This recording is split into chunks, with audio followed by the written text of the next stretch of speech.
ఖర్చు పెట్టిన వాళ్ళు ఎవరున్నారో 1-2% ఎవరైనా ఉండొచ్చు, 95% ఇతరులు ఇచ్చే నిధుల మీదనే ఎన్నికల్లో పోటీ చేస్తున్నారు, పార్టీలు సభలు సమావేశాలు పెడుతున్నారు.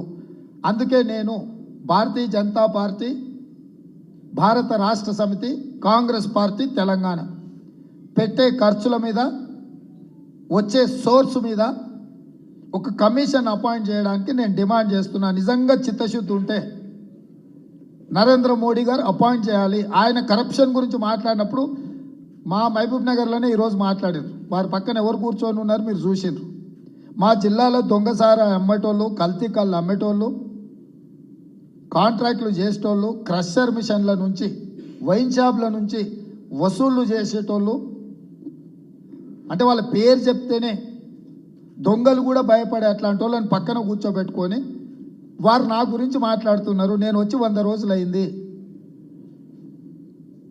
Electoral bonds classic recent example. Electoral bonds రద్దు చేసినాక కూడా మోడీ గారు లేదు లేదు ఎలక్టోరల్ బాండ్స్ కరెక్ట్ అంటున్నారు. రాజు నీతిగా ఉంటే సరిపోదు, రాజ్యాన్ని కూడా నిజాయితీగా నడిపినప్పుడే రాజు యొక్క నీతి గురించి చర్చ జరుగుద్ది. నరేంద్ర మోడీ గారు నేను నీతిమంతునని వారు చెప్పదలుచుకున్నప్పుడు దేవగౌడ కుమారస్వామి గారిని చెరో పక్కన కూర్చోబెట్టుకోవడము, మహారాష్ట్రకి వెళ్ళినప్పుడు ఏక్నాథ్ షిండేను, అజిత్ పవార్ని చెరో పక్కన కూర్చోబెట్టుకున్నప్పుడు, అస్సాం వెళ్ళి హిమంత బిశ్వ శర్మని పక్కన కూర్చోబెట్టుకున్నప్పుడు, నవీన్ జిందల్ని కూర్చోబెట్టుకున్నప్పుడు, అశోక్ చవాన్ని కూర్చోబెట్టుకున్నప్పుడు, ఈ తెలంగాణ రాష్ట్రంలో అత్యధికంగా ఆరోపణలు ఎదుర్కొంటున్న వాళ్ళు ఈ పక్కన ఆ పక్కన కూర్చోబెట్టుకొని నరేంద్ర మోడీ గారు ఇతరుల అవినీతి గురించి లేకపోతే ఇతరుల ఎన్నికల సహాయం గురించి మాట్లాడుతున్నారు. ఈ ఎన్నికల్లో సహాయం పొందకుంటే ఎన్నికలు నిర్వహిస్తున్నామని వాళ్ళైతే శ్రీరాముడిని నమ్ముతారు కదా. మన రాష్ట్రంలోనే భద్రాచలంలో శ్రీరామచంద్రుడు ఉన్నాడు. బీజేపీ నాయకులు ఎవరు వచ్చి రామచంద్రుడి మీద ఒట్టే చెప్తారు, మేము రూపాయి ముట్టుకోకుండా మా ఆస్తులు అమ్మి మా చెమటను దారబోసి ఎన్నికలు నిర్వహిస్తున్నామని చెప్పడానికి ధైర్యం ఉందా? ఒకవేళ అట్లా నరేంద్ర మోడీ గారు ఆ పార్టీల కీలకమైన నాయకులు జాతీయ అధ్యక్షుడు వచ్చి చెప్తే ఈ ఎన్నికలలో ప్రచారమే చేయను, ఎన్నికలు వదిలేస్తాను నేను. కాబట్టి ఇతరుల మీద హోదా మర్చిపోయి కూడా దిగజారి నన్నంటే పర్వాలేదు, ఎందుకంటే నేను సమకాలీన రాజకీయాలలో ఉన్నా. రాహుల్ గాంధీ గారి మీద అవినీతి ఆరోపణలు చేయడం అంటే ఇంకా నరేంద్ర మోడీ గారు అధపాతాళానికి నైతిక విలువల్ని వదిలేసి పోయినట్టే. సర్వం త్యాగం చేసిన రాహుల్ గాంధీ కుటుంబం, రాహుల్ గాంధీ గారిని ఎవరైనా ఇతర విషయాలలో మీరు విమర్శించవచ్చు, నేను ఆ విమర్శలో మీకు ఏమైనా లాజిక్ ఉండొచ్చు. కానీ corruption charges against Rahul Gandhi or Gandhi family అని అంటే వేల కోట్ల రూపాయలు వాళ్ళ ఆస్తులు జాతికి అంకితం చేశారు. నేను చెప్పేదానికంటే మీరు అందరు విఘ్నులు, మీకు తెలుసు. ఎన్నికల కోసం గెలవడం కోసం ఈ రకమైన దిగజారుడు ఆరోపణలు వాళ్ళ హోదాకి, ఆ కుర్చీకి గౌరవాన్ని తెచ్చిపెట్టవు. ఈరోజు రాజ్యాంగాన్ని మారుస్తాం, రిజర్వేషన్లు రద్దు చేస్తామని బర్తెగింపుకు ప్రధానమంత్రి గారు, భారతీయ జనతా పార్టీ నిర్ణయం తీసుకునే పరిస్థితిలో ఈ ఎన్నికలు జరుగుతున్నాయి. ఈరోజు మేము ఈ ఎన్నికల్లో గెలవడం ద్వారా కాంగ్రెస్ పార్టీను అధికారంలోకి తేవడమో లేకపోతే ఇండియా కూటమిని ఆధిపత్యం చెలాయించడం కోసం మేము ఈ ఎన్నికల బరిలో దిగలేదు. 3 తరాలు ఈ దేశం కోసం ఆత్మ బలిదానాలు చేసుకొని త్యాగాల పునాదుల మీద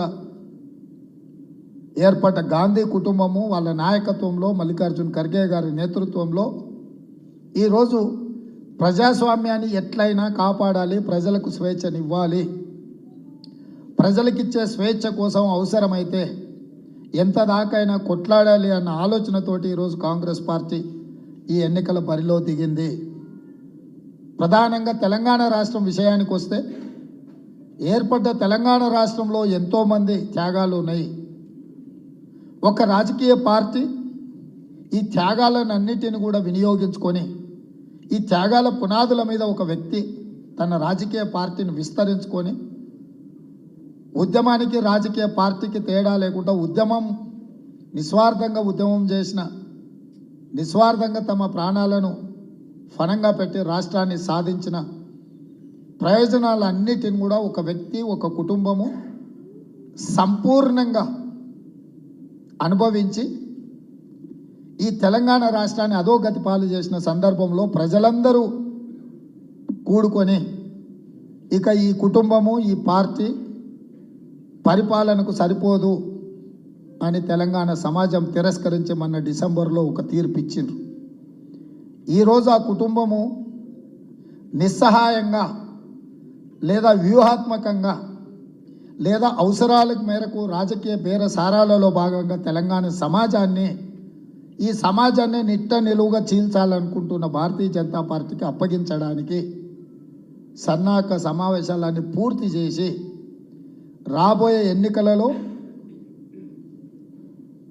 భారతీయ జనతా పార్టీకి రాష్ట్రాన్ని అప్పగించడానికి ఒక కుట్ర జరుగుతుంది. ఈ కుట్రల నేపథ్యంలో కాంగ్రెస్ పార్టీ ఎట్టి పరిస్థితుల్లో ఈ రాష్ట్రంలో భారతీయ జనతా పార్టీ ప్రవేశాన్ని నిలువరించాలన్న ఆలోచనతోటే, ఎందుకు అని అంటే ఎన్నికల నిర్వహణ, రాజకీయ పార్టీల గెలుపు, ప్రభుత్వాల ఏర్పాటు ఒక భాగం. కానీ ఇందులో గెలవడానికి మతాలను విభజించడం, భాషల మధ్యలో విభేదాలు సృష్టించడం, వ్యక్తుల మధ్యలో విషం చిమ్మడం అనే విధానాన్ని భారతీయ జనతా పార్టీ ఏదైతే తీసుకుంటుందో ఇది తెలంగాణ సమాజానికి మంచిది కాదు. ఎక్కడైతే భారతీయ జనతా పార్టీ అధికారంలో ఉందో ఆ రాష్ట్రం అభివృద్ధి జరగడం లేదు. ఉదాహరణ నేను ఉత్తరప్రదేశ్ను చెప్పదలుచుకున్నా. అబ్సల్యూట్ మెజారిటీతోని గవర్నమెంట్ ఏర్పాటు చేసిన ఉత్తరప్రదేశ్ ఢిల్లీ పార్లమెంటు నుంచి 25 నిమిషాలలో నోయిడా వస్తుంది. మీరు ఒక్కసారి నోయిడాను చూడండి. పెట్టుబడులకు లేదా అంతర్జాతీయ నగరంగా పేరు పొందిన ఢిల్లీ ఎయిర్పోర్టు నుంచి లేదా పార్లమెంటు నుంచి కూతవేటు దూరంలో ఉన్నా కూడా ఉత్తరప్రదేశ్లో పెట్టుబడులు రావడం లేదు. జాతీయ అంతర్జాతీయ సంస్థలు అటువైపు కన్ను కూడా ఎత్తి చూడడం లేదు అంటే ఆ రాష్ట్రంలో ఉన్న శాంతి భద్రతలు, పరిపాలన విధానము, భారతీయ జనతా పార్టీ యొక్క వ్యవహారము. అందుకే ఉత్తరప్రదేశ్ ఎన్నిసార్లు బీజేపీ గెలిచినా ఆ రాష్ట్రంలో ఆ పార్టీ తీసుకుంటున్న విధానాల వల్ల పెట్టుబడులు రావడం లేదు. ఈరోజు అదే తెలంగాణ హైదరాబాద్ నగరంలో ప్రధానంగా 94 నుంచి 2004 వరకు తెలుగుదేశం కావచ్చు, 2004 నుంచి 2014 వరకు కాంగ్రెస్ పార్టీ కావచ్చు, 2014 నుంచి 2023 వరకు చంద్రశేఖరరావు కావచ్చు. మాకు సిద్ధాంతాల పరంగా వైరుధ్యం ఉండొచ్చు, పరిపాలన విధానంలో భిన్న అభిప్రాయాలు ఉండొచ్చు.